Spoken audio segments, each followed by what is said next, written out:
तो reverse insanity के part 2 में तुम सभी लोगों का बहुत ही ज्यादा स्वागत है। और पिछले पार्ट में हम लोगों ने यह देखा था कि कैसे फेंग युआन चिंक्यू शिकारा का मदद से 500 साल पहले आ गया था, जहां पर हम लोगों को पता चला था कि ग्यू माउंटेन में अभी टैलेंटेड बंदों की बहुत ही ज्यादा कमी है। और सारे लोगों को ऐसा लगा था कि फेंग युआन बहुत ही ज्यादा टैलेंटेड बंदा है, क्योंकि उसने अपने 3 साल में ही बोलना शुरू कर दिया था और वो पोइट्री भी मारता था। पर लास्ट में जाके हमें पता चला था कि फेंग युआन तो एक फ्रॉड वाला बंदा है। उसने अभी तक इस क्लैन में जितनी भी पोएम मारी है वो सारी की सारी अर्थ की पोएम है। और तब हमें पहली बार पता चला था कि फेंग युआन एक ट्रांसमिग्रेटेड है, वो अर्थ से इस दुनिया में आया है। वो नहीं आया मतलब उसका सोल आया है। उसके बाद बहुत ज्यादा भसड़ होता है और लोगों को तो लग रहा होता है कि फेंग युआन का ए रैंक का टैलेंट होगा, पर फेंग युआन का 3rd क्लास का टैलेंट होता है। और फेंग युआन का वाइफ फेंगजेंग उसका होता है A क्लास का टैलेंट। और फेंगजेंग को A क्लास का टैलेंट मिलने के बाद अभी फेंगजेंग तो हवा में होता है, पर फेंग युआन उसके ऊपर ध्यान नहीं दे रहा होता। उसके बाद हमें इस दुनिया की गू के बारे में भी पता चलता है कि वो एक एनर्जी है जो कि लोगों के अंदर होती है, और उसी गू की वजह से लोगों के अंदर प्रीमियर सी जागता है, जिनकी मदद से वो लोग गू रैंक मास्टर बन सकते हैं। और पिछले पार्ट के लास्ट में फेंग युआन के अंकल और आंट ने फेंग युआन और फेंगजेंग को बुलाया था, जहां पर उन लोगों ने फेंगजेंग को तो अपने घर में अपना लिया था, पर उन लोगों ने फेंग युआन को बोला था कि तुम्हें क्या करना है, तुम आखिर करना क्या चाहते हो, क्या तुम अपने जेंग फैम की फैमिली को बढ़ाना चाहते हो या फिर तुम हमारे फैमिली में आना चाहते हो। और फेंग युआन ये सुनने के बाद फेंग युआन को बिल्कुल भी इंटरेस्ट नहीं लगता और वो बोलता है कि तुम लोग मुझे बस ये बोलने के लिए बुलाए थे, मैं इधर से जा रहा हूँ। और ये सुनने के बाद फेंग युआन का भाई अपने अंकल को बहुत ही ज्यादा मनाने की कोशिश करता है कि फेंग युआन का अभी दिमाग सही जगह पे नहीं है, पर फेंग युआन का अंकल फेंगजेंग को बोल देता है कि कुछ लोगों को हम नहीं रोक सकते। और ये बोलने के बाद फेंग युआन वहां से चला गया था। और आज का चैप्टर शुरू होता है फेंग युआन के साथ, जहां पर फेंग युआन अभी मेडिटेशन कर रहा होता है। और अभी हमें पता चलता है कि फेंग युआन को उस घर को छोड़े हुए अभी 3 दिन हो चुका है। और फेंग युआन अभी बोल रहा होता है अभी 1 घंटे से भी ज्यादा हो चुका है और मैंने इस प्रीमियल एसेंस का हाफ को ही अभी तक एब्जॉर्ब किया हूँ, और अगर मैं इसको इसी स्पीड के साथ कल्टीवेट करता रहा तो ये मेरे लिए इम्पॉसिबल है। पर तभी फेंग युआन देखता है कि बारिश रुक चुका है, और तभी कोई फेंग युआन को बोलता है योंग मास्टर, सर्वेंट आपके लिए खाना और वाइन लेके आई है। 3 दिन से लगातार अभी तक पानी बरस रहा था, और योंग मास्टर आपने 3 दिनों से कुछ खाया भी नहीं है, और आखिर आप इतना ज्यादा डिप्रेस क्यों हो। जो सुनने के बाद फेंग युआन अभी उसको कुछ भी नहीं बोलता और सीधा बोलता है कि मुझे भूख लगी है, इसलिए अंदर आ जा। और अभी हमें दिखाया जाता है कि ये वही सर्वेंट है जो फेंग युआन के साथ पहले घूमती थी, और वो अभी फेंग युआन को बोल रही होती है योंग मास्टर मैं आपके लिए वाइन और खाना लेके आई हूँ, और आज रात एक सर्वेंट आपके साथ ड्रिंक करना चाहती है। योंग मास्टर फेंग युआन, शायद आपको पता नहीं होगा पर ये सर्वेंट आपको हमेशा से पसंद करती थी, और नो मैटर आपका टैलेंट कुछ भी हो, मैं आपके साथ हमेशा रहना चाहती हूँ, और आज रात ये सर्वेंट आपको अपनी बॉडी देगी। अभी जिसने भी पिछले पार्ट को देखा होगा उनको पता चल गया होगा कि अभी ये क्या करने की कोशिश कर रही है। तो जिसको भी नहीं पता उनको मैं बताना चाहता हूँ कि इसका स्पेशल स्किल है कि ये किसी भी मैन को सेड्यूस कर सकती है, बिकॉज इसकी मॉम ने इसको ऐसे ही ट्रेन किया है, और अभी वो जो है अपने फेंग युआन को सेड्यूस करने की कोशिश कर रही है ताकि वो किसी तरीके से उसको फिर से फैमिली में वापस लेके आ जाए, और उन दोनों की मदद से जो है उनका जो अंकल और आंट है उनको इनका प्रॉपर्टी मिल जाए। तो हाँ, इस सर्वेंट को भेजा है वो अंकल और आंट ने फेंग युआन की जमीन को हड़पने के लिए। उसके बाद सर्वेंट कप में वाइन को डालती है, और वो सर्वेंट अभी फेंग युआन को बोल रही होती है योंग मास्टर मुझे आपको वाइन पिलाने दो। और ये बोलते हुए वो थोड़ा थोड़ा करके फेंग युआन के होठों के सामने आ रही होती है, पर फेंग युआन अभी सोच रहा होता है तुम अभी भी प्रिटेंड कर रही हो, तुम्हें क्या लगता है कि मैं तुम्हारी ब्यूटी ट्रैप के ऊपर फंस जाऊंगा। जो सुनने के बाद सर्वेंट अभी फेंग युआन को बोल रही होती है कि योंग मास्टर आखिर आप क्या बात कर रहे हो, पर तभी फेंग युआन उसका गला पकड़ लेता है, और फेंग युआन अभी उसको बोलता है सेंगसुई क्या तुझे सच में लगता है कि मैं तुझे मार नहीं सकता। और सुनने के बाद सर्वेंट अभी सीधा रो जाती है, पर फेंग युआन उसे छोड़ देता है, और फेंग युआन उसे बोलता है चल इस बार मैंने तेरी लाइफ को छोड़ दिया बिकॉज तूने मुझे बहुत सालों तक सर्व किया था, और तुझे इस स्लेवरी से बाहर निकलना है ना। अगर तुझे इस स्लेवरी से बाहर निकलना है तो मेरे भाई के पास जा, मुझे पता है कि वो बहुत ही ज्यादा बेवकूफ है पर वो तेरी मदद कर सकता है। और ये बोलने के बाद फेंग युआन उस सर्वेंट को यहाँ से निकलने के लिए बोल देता है। उसके बाद थोड़ा सा टाइम बीतता है और हम लोग उस सर्वेंट को देखते हैं जो कि अभी उसी अंकल और आंट के घर पे गई होती है, और वो अंकल और आंट उसे अभी बोल रहे होते हैं कि आखिर क्या हुआ, क्या हमारा प्लान काम किया। और फेंग युआन अभी अपने छोटे से घर से बोल रहा होता है उन लोगों ने मेरे लिए एक ब्यूटी ट्रैप को अरेंज किया, इस बार इन लोगों ने बहुत ही ज्यादा अलग मेथड यूज किया है जो इन्होंने मेरे प्रीवियस लाइफ में नहीं किया था। आंट अंकल और वो नौकरानी मैं ये याद रखूंगा। इसका मतलब फ्यूचर में फैंग युआन उस अंकल और आंट का भी फील्डिंग सेट करने वाला है। उसके बाद हमारा सीन शिफ्ट होता है एक रेस्टोरेंट के ऊपर, जहाँ पर अभी कोई बंदा बोल रहा होता है, देख के ऐसा लगता है कि मैं यहाँ पर नहीं रह सकता और शायद मुझे यहाँ से जाना चाहिए। और उस होटल का मालिक अभी एक बंदे को बोल रहा होता है, डियर कस्टमर, यहाँ का प्राइस इतना ज्यादा चीप नहीं है ना, इसलिए, और तुम्हारे कपड़े को देख के ऐसा लगता है कि तुम इस रूम को अफोर्ड नहीं कर सकते। पर तभी वो बंदा उसके सामने पैसे रखता है, जो देखने के बाद वो बंदा अभी उसे बोलता है कि मुझे माफ कर देना, मैंने शायद आपको ऑफेंड कर दिया, आप यहाँ पर आके थोड़ी देर के लिए बैठ जाइए, हम आपके रूम को जल्दी से प्रिपेयर कर देंगे। और वेटर, तुम आखिर वहाँ पर कर क्या रहे हो, जल्दी से आओ और यहाँ पर आके इनको कुछ खाना दो। और जो बंदा अभी यहाँ पर रूम ढूंढने के लिए आया था ना, वो बंदा अपना फैंग युआन ही है। तो ऐसा मत बोलना, ठीक है, पिछले वीडियो की तरह मत बोलना कि एब्सोल्यूट कंफ्यूजन नहीं होना चाहिए तुम लोगों को। उसके बाद हम लोग कुछ बंदों के ग्रुप को देखते हैं जो कि मजे से बैठ के अपना खाना खा रहे होते हैं। और उसके बाद हमारा सीन शिफ्ट होता है फैंग युआन के ऊपर, जो कि अभी सोच रहा होता है, मेरे पास बस अभी 4 ही स्पिरिचुअल स्टोन बचे हुए हैं और मुझे अपने मूनलाइट गू को रिफाइन करने के लिए 7 से 8 स्पिरिचुअल स्टोन लगेंगे। और उसके बारे में तो मैं क्या ही बताऊं, फ्लावर वाइन मॉन्क, मेरे पास इतने पैसे नहीं है कि मैं उसको अभी ढूंढ सकूं।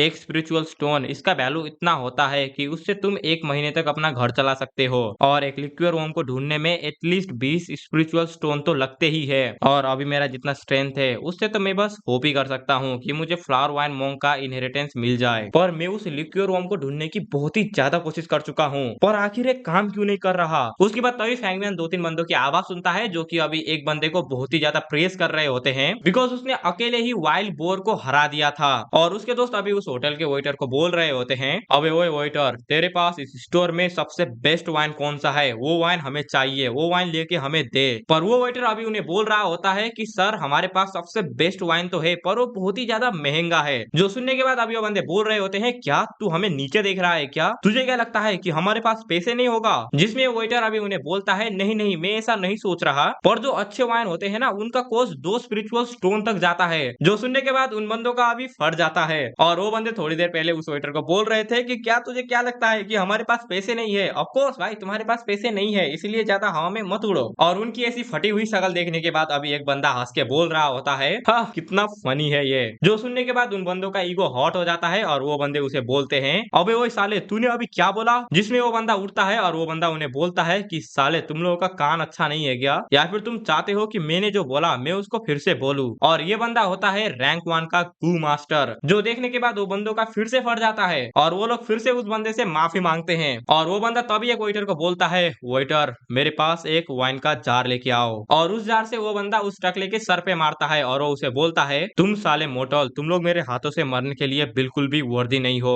और ये सुनने के बाद वो बंदे अभी भी उससे माफी ही मांग रहे होते हैं। पर तभी एक बंदी उस बंदे को बोलती है, जियांगिया, ये बहुत ही ज्यादा हो गया है, उन लोगों ने अपना लेसन को सीख लिया है, इसीलिए हमें इन मोटल्स के सामने एम्बेरस तू मत कर। और अगर ये रूमर फैल गया कि ये गू मास्टर ने कुछ मोटल्स को मारा है, तो इससे मेरी भी बदनामी होगी। जो सुनने के बाद वो बंदा अभी बोलता है, क्या तुझे लगता है कि हमारी बदनामी होगी, कोई यहाँ से बाहर जाके हमारे बारे में बातें करेगा। अगर किसी के पास गूदा है ना, तो वो लोग एक ग्रीन बैम्बू वाइन को मंगाए, देखते हैं कि कौन हमारे बातों से मुकरने की कोशिश करता है और यहाँ पर वाइन पीता है। और उसके ये बोलने के खत्म करने के बाद ही फैंग युआन बोलता है, वेटर, मेरे लिए एक ग्रीन बैम्बू वाइन लेके आओ। जो सुनने के बाद वो तीनों के तीनों बंदे बहुत ही ज्यादा डर जाते हैं, बिकॉज जो बंदा अभी हम लोगों ने देखा था वो ए रैंक का गू मास्टर था, यानी कि वो भी एक प्रोडिजी ही था। और वो तीनों बंदे तो अभी फैंग युआन को देख के बोल रहे होते हैं कि क्या ये बच्चा जीना नहीं चाहता। पर वो ए रैंक का बंदा फैंग युआन को देख के बोलता है, एक अनदर गू मास्टर, नो वंडर ये मुझे देख के नहीं डरा। और वो फेलो जूनियर ब्रदर, ये नेचुरली अप्लाई होता है कि हम लोग दोस्त है, बिकॉज हम लोग गू मास्टर है। पर फैंग युआन उस वाइन को लेता है और उस वेटर को बोलता है कि मैं अभी बाहर जा रहा हूँ और मैं इसी रात को ही वापस आऊंगा, इसीलिए तू पैसे का चिंता मत करना। और ये बोलने के बाद फैंग युआन उस बंदे को इग्नोर कर देता है और फैंग युआन वहां से चला जाता है। उसके बाद हम लोग फैंग युआन को देखते हैं, जो कि बहुत सारे बम्बू वाले जगह पे आता है और फैंग युआन अभी उस जार का ढक्कन को निकालते हुए बोल रहा होता है, बहुत ही बढ़िया, यहाँ का हवा बहुत ही ज्यादा फ्रेश है, जो कि इस वाइन के फ्रेग्रेंस के साथ अच्छे से घुल सकता है। मैंने इस माउंटेन के एवरी पार्ट में जा चुका हूँ,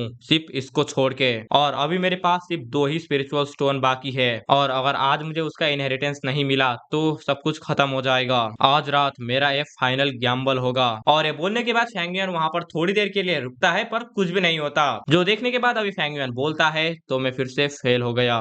चलो, मेरी किस्मत में बस गिव अप करना ही लिखा था, और अगर मैंने इसके ऊपर और भी ज्यादा खर्चा किया तो मैं अपने मूनलाइट गू को रिफाइन नहीं कर पाऊंगा। और वैसे भी ऐसी सिचुएशन लाइफ लाइफ में आती रहती है, पर यही तो जीने का मजा है। और ये बोल के फेंग युआन अभी वहाँ से जा रहा होता है, पर तभी फेंग युआन के सामने बहुत ही ज्यादा रोशनी होती है, जो देखने के बाद फेंग युआन अभी उस पत्थर की तरफ देखता है जहाँ पर उसने वाइन को गिराया था, और फेंग युआन देखता है कि वो लिक्विड वर्म वहाँ पर आ चुका है, जो देखने के बाद अभी फेंग युआन उसकी तरफ भागता है और बोलता है ये वही लिक्विड वर्म है। और इसको देख के तो ऐसा लगता है कि ये ड्रंक हो चुका है, इसका मतलब मैं फाइनली वाइन मोंग को ढूंढ पाऊंगा। और ये बोलने के बाद फेंग युआन उस लिक्विड वर्म को फॉलो करता है और वो एक वाटरफॉल के अंदर आ जाता है, जहाँ पर अभी उसको वाइन मोंग का बॉडी मिलता है। और फेंग युआन अभी बोल रहा होता है तो ये गुफा वाटरफॉल के पीछे था, इसलिए तो अभी तक इसको किसी ने भी नहीं ढूंढ पाया, और तुम अभी तक यहाँ पर छुपे हुए थे फ्लावर वाइन मोंग। इसका मतलब अभी तक ग्यू क्लैन को वो फ्लावर मोंग का बॉडी इसीलिए नहीं मिला था बिकॉज वो यहाँ पर छुप के रह रहा था और वो यहीं पर ही इवेंचुअली मर गया था, जिसकी वजह से किसी को भी पता नहीं चला कि उसका बॉडी कहाँ पर है। पर फेंग युआन तो अपना फ्यूचर से आया है ना, इसीलिए उसको सारी की सारी चीजें पता है। उसके बाद फेंग युआन उस स्केलेटन को देखते हुए बोलता है तुम्हारा इनहेरिटेंस और तुम्हारा लिक्विड वर्म मैं उनको ग्लैडली अपने साथ लेके जा रहा हूँ। पर तभी कोई बंदा फेंग युआन को बोलता है यहाँ से हिलने की कोशिश भी मत करना। और फेंग युआन अभी सोच रहा होता है क्या मुझे किसी ने फॉलो किया,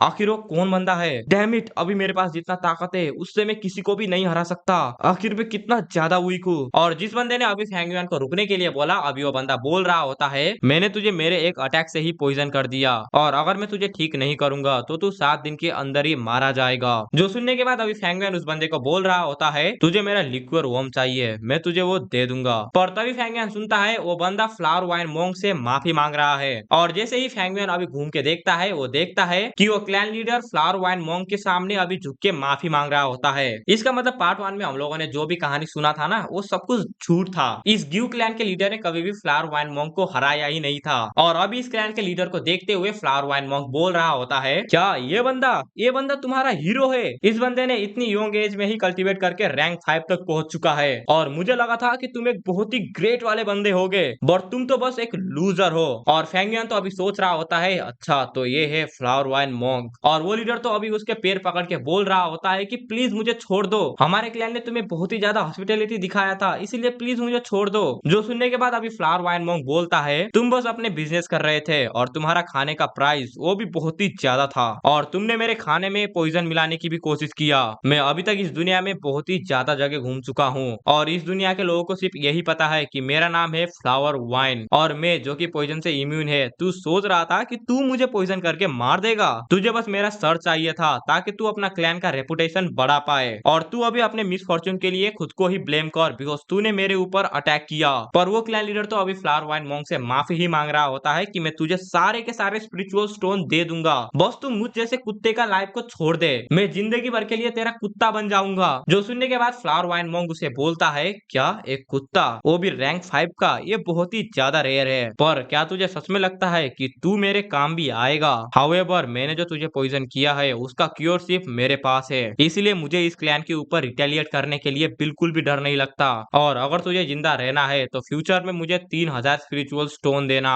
और एक हफ्ते में मुझे मोनर सीड भी चाहिए, और तभी मैं तेरे कुत्ते जैसे लाइफ को स्पेयर करूंगा। जो सुनने के बाद वो क्लैन लीडर अभी बहुत ही ज्यादा खुश होता है कि उसने मेरे लाइफ को छोड़ दिया, पर तभी वो क्लैन लीडर धोखे से फ्लावर मोंग के अंदर अपना चाकू को घुसा देता है, जो देखने के बाद फ्लावर मोंग को बहुत ही ज्यादा गुस्सा आता है और वो उस बंदे के ऊपर लात मारता है। और फ्लावर वाइन मोंग अभी अपने वॉन्ड को देखते हुए बोल रहा होता है तेरे पास एक लास्ट गू भी बचा हुआ था। जो सुनने के बाद अभी क्लैन लीडर बोलता है हाँ मेरे पास मून शैडो गू बचा हुआ था, ऑल्दो ये टेक्निक सिर्फ रैंक 4 का है पर ये तुम्हारी सारी के सारे प्रीमियल सी को रिस्ट्रिक्ट कर देता है, और इसी वजह से अभी तुम्हारे पास भी ज्यादा पावर नहीं बचा, और तुम मेरे से अभी बेहतर बिल्कुल भी नहीं हो, इसीलिए तू अभी सरेंडर कर दे, और अगर मेरा मन हुआ तो मैं तुझे जिंदा रहने दूंगा। पर फ्लावर वाइन मोंग उसके ऊपर अटैक करता है और उसको मार देता है। जो देखने के बाद बहुत सारे बंदे फ्लावर वाइन मोंग के ऊपर अटैक करते हैं, पर फ्लावर वाइन मोंग इंजर्ड होने की वजह से वहां से भाग जाता है, और फेंग युआन ये सब देखते हुए बोल रहा होता है तो रियल में ये सच्चाई था, हमारे क्लैन लीडर ने सारी की सारी स्टोरी को ही बदल दिया।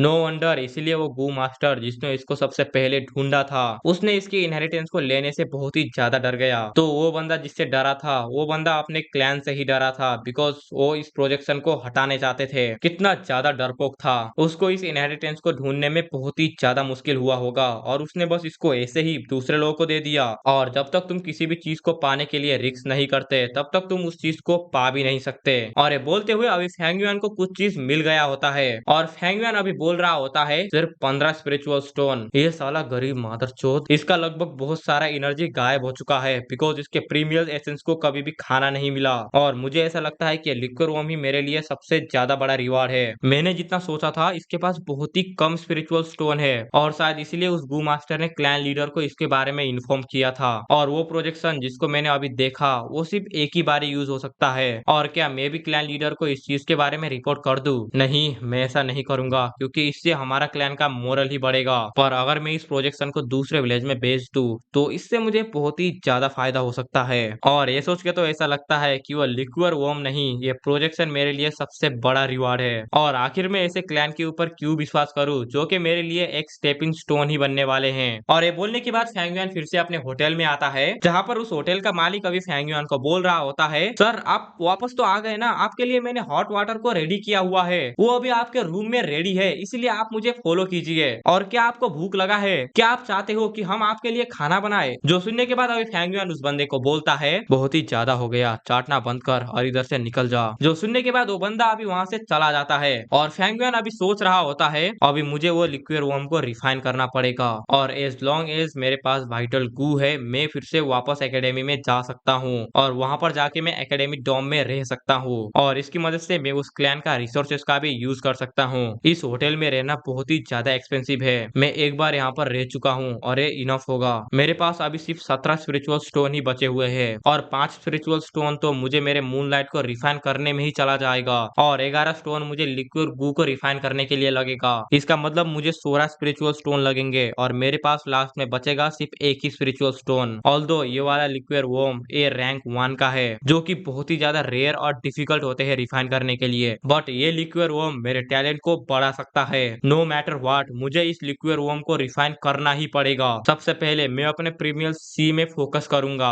और ये लिक्विड वर्म मुझे मदद करेगा मेरे प्रीमियल एसेंस के क्वालिटी को बढ़ाने के लिए। ये मेरे लोअर प्रीमियल एसेंस को मिडिल प्रीमियल एसेंस में बदल सकता है और इस तरीके से जितने भी लोग मेरे स्टेज में थे मैं उन सारे के सारे लोगों से ताकतवर बन जाऊंगा। और राइट नाउ ये लिक्विड वर्म सो रहा है और जब ये सोता है इसका रेजिस्टेंस बहुत ही ज्यादा कम हो जाता है और मैं इस अपॉर्चुनिटी का यूज कर सकता हूँ इसको रिफाइन करने के लिए। और अगर मैं अभी बात करूँ तो ये एक बैटल है विल पावर का मेरे और फ्लावर वाइन मोंग के बीच और अगर ये बहुत ही ज्यादा लंबा खींचा तो 30 स्पिरिचुअल स्टोन भी इनफ नहीं होंगे और एट दिस रेट मैं इसको फुल्ली रिफाइन एक महीने तक भी नहीं कर पाऊंगा अनलेस हायर गू मास्टर इधर आए और मेरी मदद करे। पर आखिर मेरे जैसे थर्ड क्लास बंदे का फ्री में मदद कौन ही करेगा। पर मेरा लक कभी भी खत्म नहीं होता और कोई ना कोई बंदा तो है जो कि मेरी मदद कर सकता है। और अभी तुम लोगों को पता चल गया होगा कि फैंग युआन किसका मदद लेने वाला है, अपने छोटे भाई फैंगजेंग का, बिकॉज वो भी एक रैंक ए का गू मास्टर है। उसके बाद सुबह हो जाती है जहाँ पर हम लोग अभी फैंग युआन को देखते हैं जो कि अभी चावल खाते हुए बोल रहा होता है,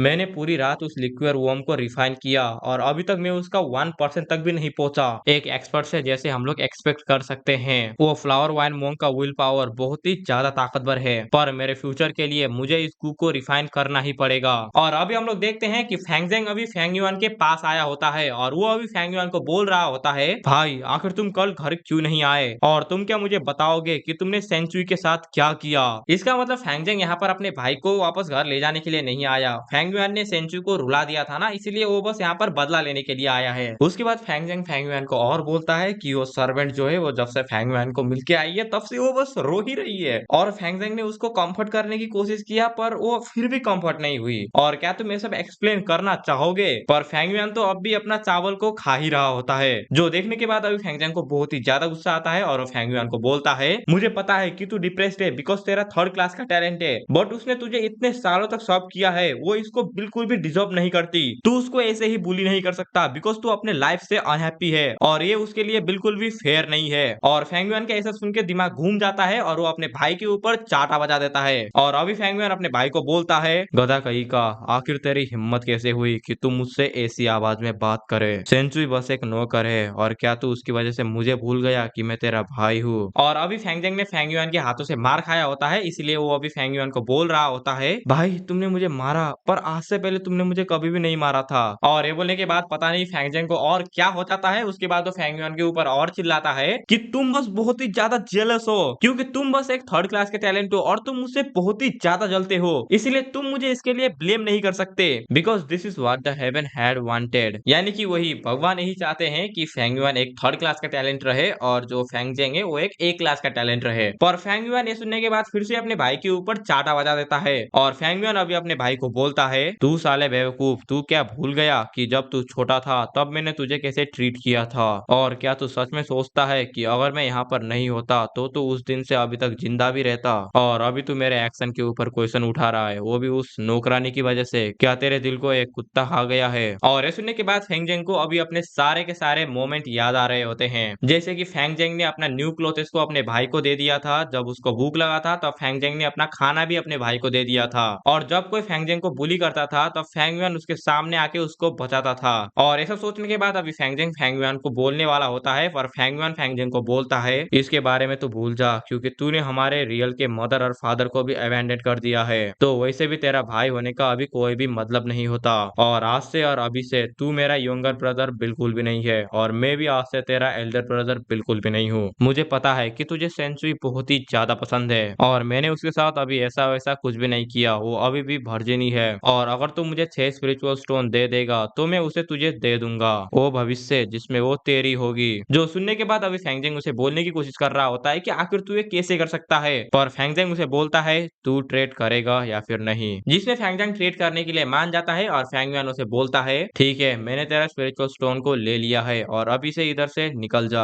उसके बाद 2 दिन का टाइम स्किप होता है जहाँ पर हम लोग फेंग युआन को देखते हैं, जिसने अभी बहुत ही ज्यादा मेहनत से लिक्विड वोम को कल्टीवेट कर लिया होता है और इसको कल्टीवेट करते हुए उसने अपना 12 स्पिरिचुअल स्टोन को भी यूज कर दिया होता है। और इतना ज्यादा मेहनत करने के बाद भी अभी तक उसने सिर्फ 15 स्टेजेस में से एक ही स्टेजेस को जो है कंप्लीट किया है। उसके बाद तभी वो लिक्विड वोम बहुत ही तेजी से चमकता है, जो देखने के बाद अभी फेंग युआन बोलता है, नहीं ये बहुत ही ज्यादा बुरा है, एक एडवर्स रिएक्शन। और ये बोलते ही वो लिक्विड वोम फेंग युआन के प्रीमियल एसेंस में चला जाता है, जो देखने के बाद अभी फेंग युआन भी रेडी होता है उस फ्लावर मोंग का विल पावर को सप्रेस करने के लिए। पर तभी फेंग युआन को एक बहुत ही सिमिलर सा ऑरा फील होता है और अभी हमें पता चलता है कि वो लिक्विड वोम ही चिंक्यू सिकाड़ा है। उसके बाद हमारा सीन शिफ्ट होता है उस अंकल और आंट के ऊपर, जहाँ पर फेंग जेंग अभी उन्हें बोल रहा होता है कि मैंने 6 स्पिरिचुअल स्टोन में फेंग युआन से उस सर्वेंट को खरीद लिया है। जो सुनने के बाद अभी उसका अंकल भी बोलता है, क्या तूने 6 स्पिरिचुअल स्टोन में सेंचुरी को खरीद लिया? साले तू पागल हो गया है क्या? वो हमारी फैमिली की बंदी है, सेंक्यू हमारी फैमिली को बिलोंग करती है, तू अगर हमें बता देता तो हम उसे तुझे ऐसे ही दे देते। जो सुनने के बाद फेंग युआन अभी फिर से उनसे माफी मांगता है, पर वो आंट उसकी बोलती है, अरे वो बस 6 स्पिरिचुअल स्टोन थे, कोई बात नहीं, मैं तुझे फिर से दे दूंगी, बस उसको जो है वेस्ट मत करना। जो सुनने के बाद फेंग जेंग वहां से चला जाता है। उसके बाद वो अंकल और आंट अभी बातें करते हैं, जहाँ पर वो अंकल अभी उस आंट को बोल रहा होता है, वो साला फेंग युआन वो बहुत ही ज्यादा चालाक है, उसने एक्चुअली हमारे ही लोगों का यूज किया, वो भी ट्रेड करने के लिए। जो सुनने के बाद अभी उस अंकल की वाइफ बोल रही होती है कि अपना गुस्सा को थोड़ा सा काबू करो, बिकॉज वो सिर्फ 6 स्पिरिचुअल स्टोन ही है और वैसे भी उनको बहुत ही ज्यादा स्टोन चाहिए होता है लेवल अप करने के लिए। जो सुनने के बाद अभी वो अंकल बोलता है, एज लॉन्ग एज एक गू मास्टर के पास इनफ रिसोर्सेस होता है, वो जैसे भी करके ताकतवर बन सकता है, पर एकेडमी वही बंदों को रिवार्ड देती है जो कि रियल में टैलेंटेड होते हैं। और जैसी अभी उसके टैलेंट है, अगर वो एक बार पीछे छूट गया तो वो कभी भी कोई भी रिसोर्सेस नहीं पाएगा और इसी चीज का हमें फायदा उठाना है, जिसकी मदद से हम उसको डिस्ट्रॉय कर देंगे। जो सुनने के बाद अभी वो आंट उस अंकल को बोलती है, पर अगर हम उसे फिर भी डिस्ट्रॉय ना करें तो फिर भी वो सिर्फ रैंक 1 मिडल का ही गू मास्टर बनेगा और आप तो रैंक 2 के गू मास्टर हो ना, इसलिए आप उससे इतना ज्यादा डर क्यों रहे हो? जो सुनने के बाद अभी वो एल्डर अपनी वाइफ को बोलता है कि क्या तुम पागल हो चुकी हो, मैं उसका एल्डर हूँ तो मैं उससे कैसे फाइट कर सकता हूँ? और वैसे भी हमारा क्लैन रूल बोलता है जब भी एक बच्चा 16 साल का होता है तो वो अपनी ओन फैमिली बना सकता है। और यहाँ पर तुम जो भी देख रहे हो ना, ये सारे के सारे उसके पेरेंट्स को बिलोंग करते हैं। इसका मतलब अगर फेंग युआन ने एक फैमिली को बना लिया तो इनके हाथों में कुछ भी नहीं रहेगा, सारा का सारा property of Feng yuan family और ये जो प्रॉपर्टी जहाँ पर ये लोग अभी रह रहे हैं वो सारी की सारी फेंग युआन के नाम में चली जाएगी। जो सुनने के बाद अभी उसकी वाइफ बोलती है, तो फिर आखिर हम लोग क्या करें? जिसमें उसका हस्बैंड बोलता है, वो सिर्फ अभी 15 का है, इसका मतलब हमारे पास अभी भी 1 साल का टाइम है और हम लोग उसे ऐसे डे लाइट में नहीं मार सकते, हमें उसे रात में ही मारना पड़ेगा। और अगर वो 1 साल के अंदर मिडिल स्टेज में नहीं पहुंचा तो इसका मतलब उसको हमें कुछ करना ही नहीं पड़ेगा, वो कभी भी अपने पेरेंट्स के फॉर्च्यून को इनहेरिट ही नहीं कर पाएगा। और सॉरी जो है अभी थोड़ा सा मेरा गला बैठा हुआ है, इसलिए मैं अच्छे से रिकॉर्डिंग नहीं कर पा रहा। उसके बाद आगे वो आंट और बोलती है कि ये फेंग युआन बहुत ही ज्यादा चालाक है, उसको पता था कि वो अगर इस घर में रहेगा तो वो हमारी ट्रैप्स को अवॉइड नहीं कर पाएगा, इसलिए उसने इस घर को ही छोड़ दिया और उसने हमारे फैमिली मेंबर से 6 स्पिरिचुअल स्टोन निकाल लिए। आखिर 15 साल के बच्चे के पास इतना ज्यादा दिमाग कैसे हो सकता है? अगर फेंग युआन फेंगजिंग की तरह बेवकूफ होता तो हम उससे बहुत ही आसानी से प्रॉपर्टी ले सकते थे, पर कोई बात नहीं क्योंकि हमारे पास अभी फैंगजेंग है और हम उसको एज अ वेपन यूज करेंगे उसके ब्रदर के अगेंस्ट ही। उसके बाद हमारा सीन शिफ्ट होता है फैंग युआन के ऊपर, जो कि अभी हंसते हुए बोल रहा होता है, मैंने ये नहीं सोचा था कि चिंक्यू शिकाड़ा मेरे साथ ही रीइंकार्नेट होगा। इसका मतलब इसको यूज करने के बाद ये गायब नहीं हुआ था। ये बहुत ही ज्यादा मिरेक्युलस है। द चिंक्यू शिकाड़ा वो मेरा वाइटल गू बन चुका है। अगर मैं इसको मूनलाइट गू के साथ कंपेयर करूं तो लिक्विड वॉर्म बहुत ही ज्यादा सुपीरियर है। इन कंपैरिजन चिंक्यू शिकाड़ा ए रैंक 6 ग्रेड का है और ऐसे मूनलाइट गू तो उसके लिए टट्टी के समान है। मेरा चिंक्यू शिकाड़ा इसने अभी ही टाइम को रिवर्स किया है, इसीलिए ये अभी बहुत ही ज्यादा वीक हो चुका है और इसका बॉडी भी अभी फॉर्म ले चुका है। पर ये बहुत ही ज्यादा अच्छा है बिकॉज अगर ये ऐसा नहीं करता तो ये मेरे छोटे से प्राइमल स्पेस को उड़ा देता। यानी कि ये जो लिक्विड वॉर्म है यही चिंक्यू शिकाड़ा है। और अगर चिंक्यू शिकाड़ा खुद को एक छोटे से जानवर में नहीं बदलता तो ऐसा होता है कि जो फैंगमैन का छोटा सा प्रीमियल सी है, चिंक्यू शिकाड़ा उसमें जितना भी वो ग्रीन ग्रीन स्टफ पानी जैसा होता है ना उसको ही इवापोरेट कर देता, जिसकी वजह से फैंगमैन इवेंचुअली मर जाता। पर चिंक्यू शिकाड़ा ने उसको इवापोरेट नहीं किया, इसलिए अभी के लिए तो फैंगमैन जिंदा है। उसके बाद हमारा सीन शिफ्ट होता है क्लैन लीडर के ऊपर, जहां पर अभी एक बंदा आके क्लैन लीडर को बोल रहा होता है कि फैंग फैमिली का एक बंदा आपसे मिलने के लिए आया है। जो सुनने के बाद वो एल्डर सीधा बाहर आता है और वो तो सोच रहा होता है कि ये बंदा फैंगजेंग है, पर जैसे ही वो अच्छे से देखता है उसे पता चलता है कि ये बंदा तो ग्यू फैंग युआन है,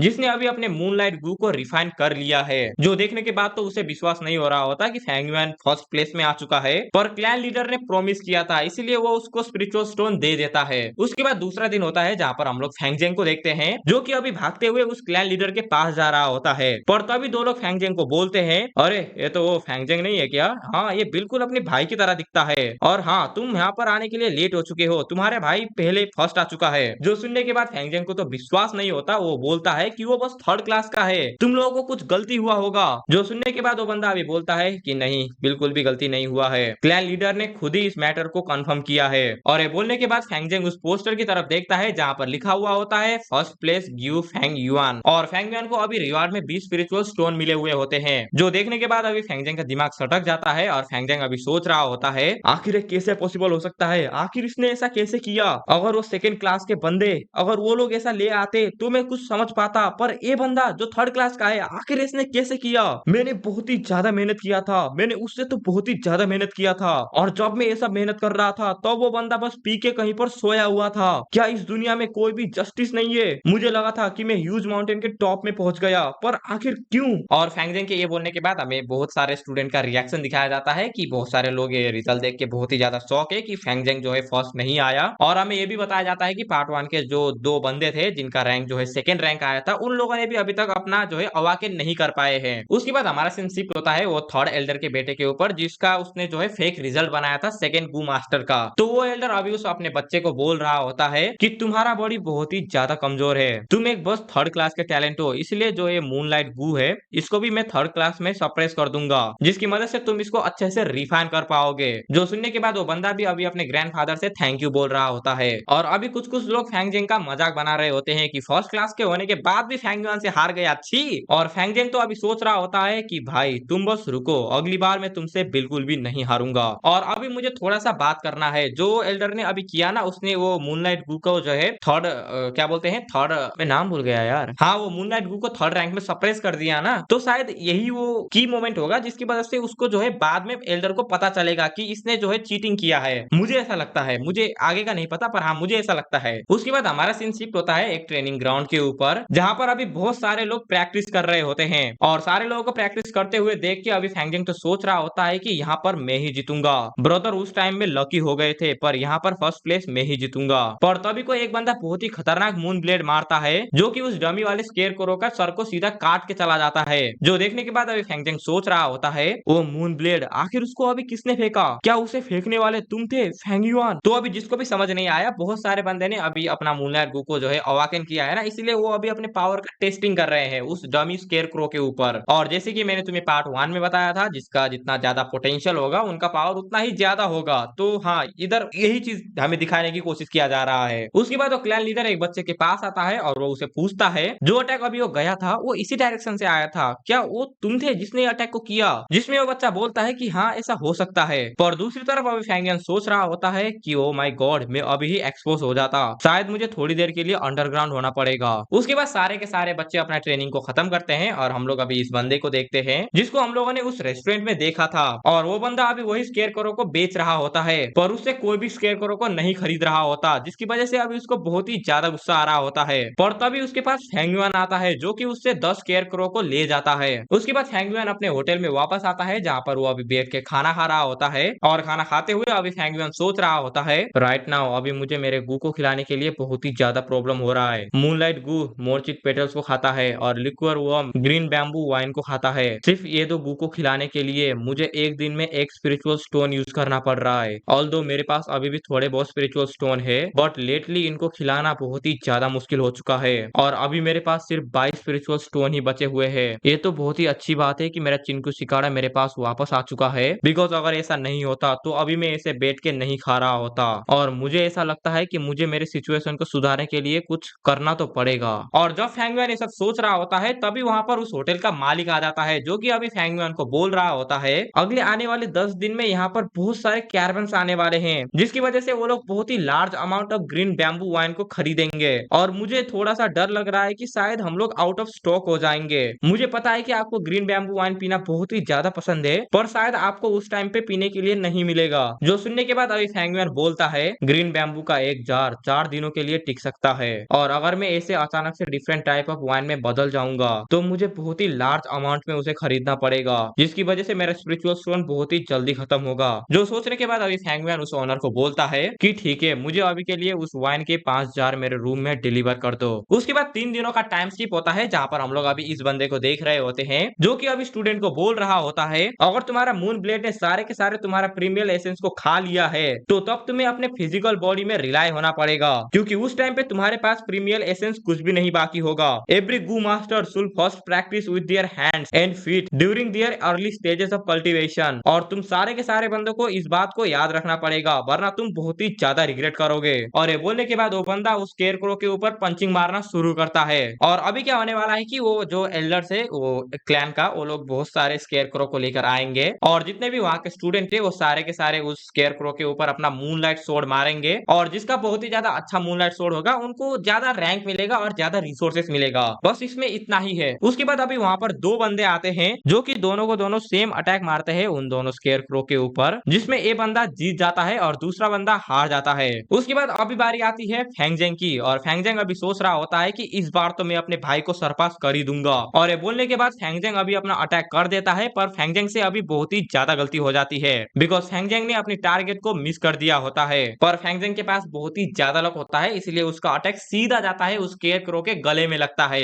जिसकी वजह से उस एल्डर को लगता है कि मैंने यही सोचा था इस बंदे के साथ, और फेंगजेंग तो अभी सोच रहा होता है कि मैं ऐसे और मिस नहीं कर सकता, और ये बोलने के बाद फेंगजेंग उसके ऊपर 3 के 3 क्लीन हिट मारता है, जिसकी वजह से फेंगजेंग को टोटल में 7 पॉइंट्स मिलते हैं जो कि अभी तक का सबसे हाई स्कोर है अगर तुम्हें नहीं पता तो। उसके बाद तभी फेंगजेंग की बारी खत्म हो जाती है और अभी बारी आती है फेंगयुआन की, और फेंगयुआन को देखने के बाद तो अभी बहुत सारे बंदे फेंगयुआन का मजाक उड़ा रहे होते हैं कि साला ये बनेगा हमारे क्लैन का होप, ये साला डिप्रेस गाय, पर तभी फेंगयुआन अपना अटैक उस स्केरक्रो के ऊपर करता है, जिसको देखने के बाद अभी सारे लोग सोच रहे होते हैं कि आखिर क्या होने वाला है, पर तभी लोग देखते हैं कि फेंगयुआन का अटैक उस स्केरक्रो को नहीं लगा है, वो लगा है एक ट्री में, जो देखने के बाद अभी सारे के सारे बच्चे हंसते हैं और क्लैन लीडर भी सोच रहे होते हैं जैसे एक कचरे से एक्सपेक्ट था, एक कचरा हमेशा कचरा ही रहता है, और फेंगजेंग तो अभी पागल ही हो जाता है कि भाई देखा अभी तुम्हारे पास सिर्फ 2 ही स्ट्राइक बची है और तुम अभी जो भी कर लो तुम मुझे नहीं हरा सकते, और मैंने तुम्हें सरपास कर दिया है और इस बार तुम्हारा लक भी काम नहीं आएगा। पर तभी सारे बंदे एक चीज को देख के शॉक हो जाते हैं क्योंकि फेंगजेंग ने एक क्लीन हिट मारा होता है उस स्केरक्रो के गले में, जो देखने के बाद अभी फेंगजेंग को 8 पॉइंट मिलता है। इसका मतलब फेंगयुआन ने फेंगजेंग के रिकॉर्ड को ही तोड़ दिया और फेंगयुआन का रिकॉर्ड अभी नया हाई स्कोर हो चुका है, और फेंगजेंग को तो अभी ये देख के विश्वास ही नहीं होता और वो सोच रहा होता है कि क्या मैं हार गया, ऐसा नहीं हो सकता, ये इम्पॉसिबल है, मैं एक फर्स्ट क्लास का टैलेंट हूँ, मैंने पहले दिन से ही बहुत ही ज्यादा मेहनत किया है और वो बस एक थर्ड क्लास का टैलेंट है, आखिर ऐसा कैसे हो सकता है, वो 2 में से 2 अटैक को कैसे उसके गले में मार सकता है,